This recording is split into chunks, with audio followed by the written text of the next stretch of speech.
Good morning students. आज हम लोग मुंशी प्रेमचंद द्वारा लिखी गई कहानी नादान दोस्त का आगे का हिस्सा पढ़ेंगे। अभी तक हम लोगों ने पढ़ा केशव और श्यामा दोनों बच्चे चिड़ियों के अंडे के बारे में सोचते हैं, उनकी हिफाजत करने के लिए सोचते हैं और उसके लिए ये बात तय होती है, मुकर्रर होती है कि इनके ऊपर बच्चों के ऊपर और अंडों के ऊपर छाया की जाए और उनके खाने के लिए चावल और प्याली में पानी का इंतज़ाम बंदोबस्त किया जाए। तो आइए आज इस क्लास में हम लोग इसके आगे की कहानी सुनते हैं। गर्मी के दिन थे, बाबूजी दफ्तर गए हुए थे। माँ दोनों बच्चों के सुलाकर खुद सो गई थी। गर्मी का दिन था, बाबूजी अपने ऑफिस या दफ्तर चले गए थे, ऑफिस चले गए थे और माँ दोनों बच्चों को सुलाकर खुद सो गई थी। लेकिन दोनों बच्चों की आंख में नींद कहाँ, क्योंकि उनके दिमाग में तो चल रहा था कि कैसे इंतज़ाम करना है, चिड़ा और चिड़िया के अंडों के नीचे कैसे छाव करनी है और कैसे चारे रखने वहाँ।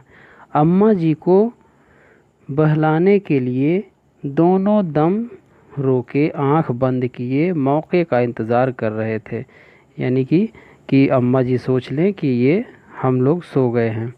जो ही मालूम हुआ कि अम्मा जी अच्छी तरह सो गई हैं, दोनों बच्चे चुपके से उठे और बहुत आहिस्ता से दरवाज़ा की सिटकिनी खोलकर बाहर निकल आए।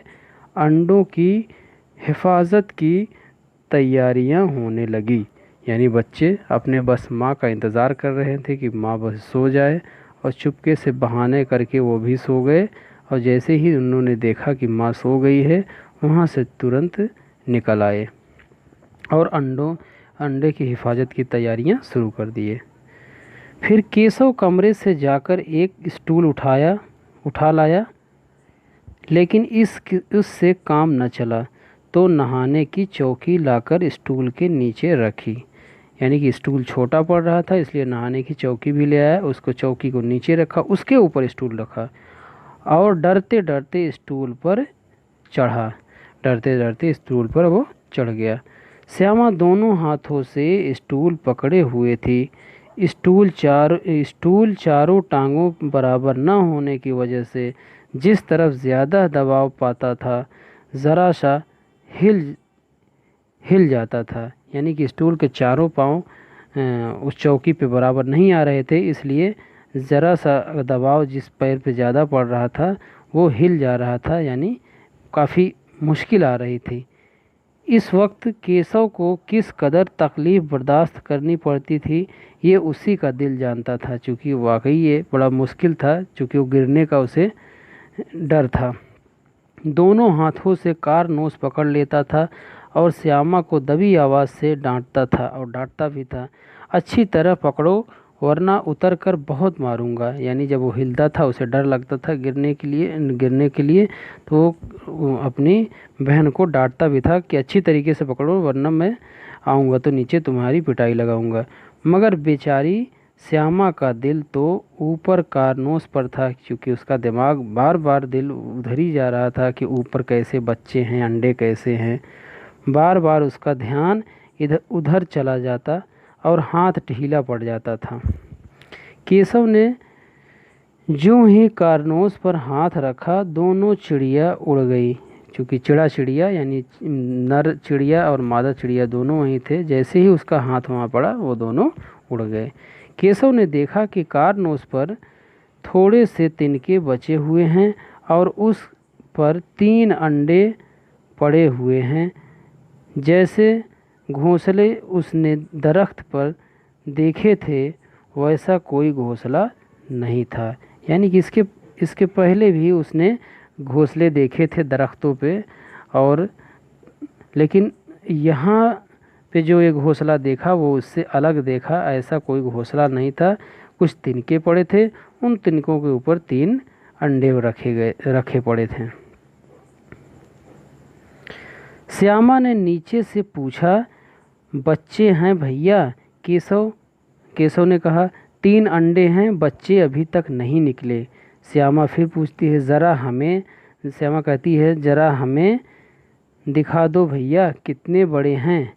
केशव दिखाऊंगा, पहले ज़रा झंडी लेकर आ, नीचे बिछा दूं, बेचारे अंडे तिनके पर पड़े हैं। उसने कहा कि पहले ज़रा झंडी लेके आओ, यानी कपड़ा लेके आओ, ये अंडे नीचे तिनके पे पड़े हैं, इनको अच्छे से रख दें, फिर तुम्हें दिखाते हैं। श्यामा दौड़कर अपनी पुरानी धोती फाड़कर एक टुकड़ा लाई। केशव ने झुककर कपड़ा ले लिया और उसे तह करके एक गद्दी बनाई और उसे तिनकों पर बिछाकर तह करके तीनों अंडे उस पर रख दिए। श्यामा ने फिर कहा हमको भी दिखा दो भैया। श्यामा बार बार जिद कर रही है कि हमें भी तो दिखा दो भैया। केशव फिर कहता है दिखाऊंगा, पहले ज़रा वह टोकरी तो दे, ऊपर साया तो कर दूं।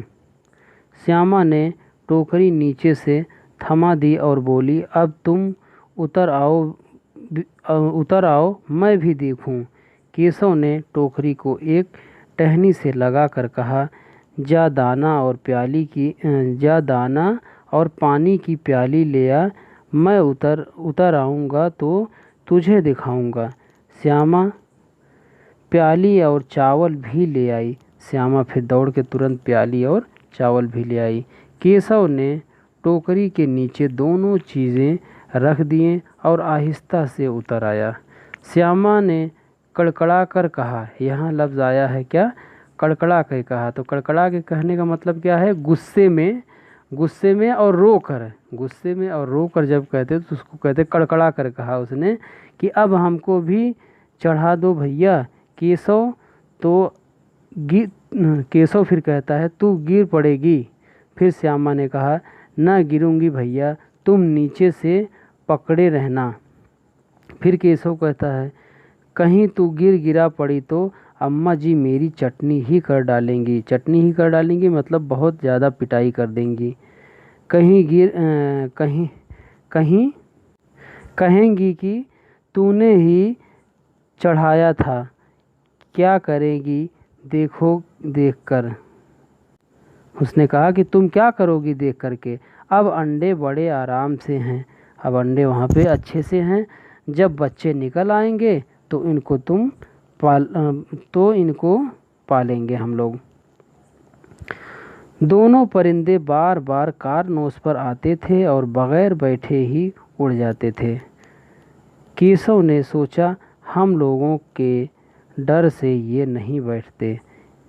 केशव सोचा कि हम लोगों के डर की वजह से ये बार बार आ रहे हैं और चले जा रहे हैं। स्टूल उठाकर कमरे में आया, चौकी जहाँ की थी वहीं रख दी, यानी स्टूल और चौकी जहाँ से ये लोग ले आए थे वहाँ उसको पहुँचा दिए।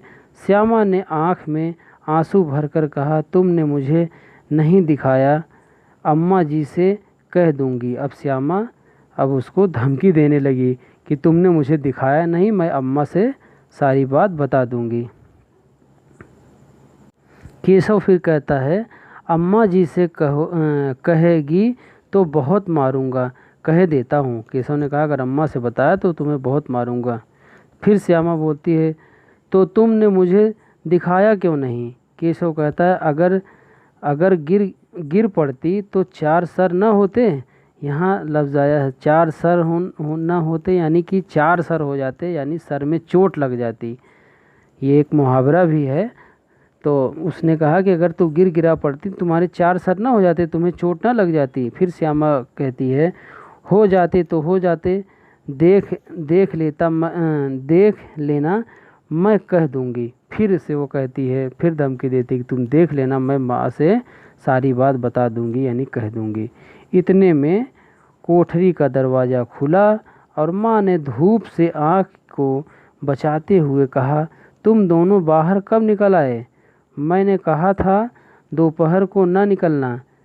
किसने ये किवाड़ खोला। माँ ने ये सारी बातें कही तो किवाड़ केशव ने खोला था, लेकिन श्यामा ने माँ से बात नहीं कही। क्यों?